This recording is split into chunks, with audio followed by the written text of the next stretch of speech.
एक मध्यम वर्गीय परिवार के एक लड़के ने 10वीं कक्षा में 90% अंक प्राप्त किए।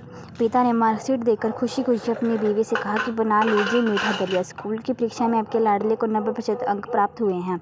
माँ किचन से दौड़ती हुई आई और खुशी खुशी बोली, मुझे भी दिखाइए, मुझे भी मेरे लाल का रिजल्ट देखना है। उसी बीच लड़का फटाक से बोला, बाबा उसे रिजल्ट कहाँ दिखा रहे हैं, क्या वह पढ़ लिख सकती है, वह तो अनपढ़ है। खुशीपूर्ण भरी आंखों को पल्लू से छुपाती हुई माँ दलिया बनाने के लिए चली गई।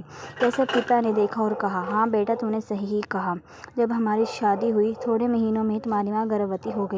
मैंने सोचा शादी के बाद ही कहीं घूमने नहीं गए, एक दूसरे से को ठीक से समझे भी नहीं, चलो इस बार अबॉर्शन करवाकर आगे चांस लेते हैं। लेकिन तुम्हारी माँ ने जोर देकर कहा, नहीं, घूमना फिरना और आपस में समझना यह सब कुछ बाद में। फिर तेरा जन्म हुआ, वो अनपढ़ थी ना, जब तू गर्भ में था तो उसे दूध बिल्कुल पसंद नहीं था।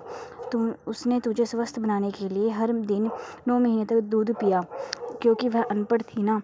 तुझे सुबह 7 बजे स्कूल जाना रहता था, इसलिए सुबह 5 बजे उठकर तेरा मनपसंद नाश्ता और डिब्बा बनाती थी, क्योंकि वह अनपढ़ थी ना।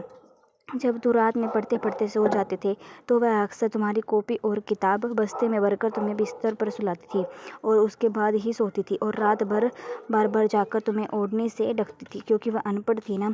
बचपन में तुम ज़्यादातर समय बीमार ही रहते थे, तब वो रात भर जाकर भी तुम्हारी सुबह जल्दी उठती थी और काम पर लग जाती थी, क्योंकि बेटा वो अनपढ़ थी ना। तुम्हारे लिए ब्रांडेड कपड़े लेने के लिए मेरे पीछे पड़ती थी और खुद सालों तक एक ही साड़ी पर रहती थी, क्योंकि वो अनपढ़ थी ना। यह सब सुनकर लड़का रोते रोते अपनी माँ से लिपट कर बोला, माँ मुझे तो कागज़ पर 90% अंक प्राप्त मिले हैं, लेकिन आप मेरे जीवन को 100% अंक बनाने की पहले शिक्षक हो। माँ मैं आज भी अशिक्षित हूँ, क्योंकि आज मैं अपनी माँ के अंदर छुपी है डॉक्टर, शिक्षक, वकील, ड्रेस डिजाइनर, बेस्ट कुक, इन सभी के दर्शन कर लिए।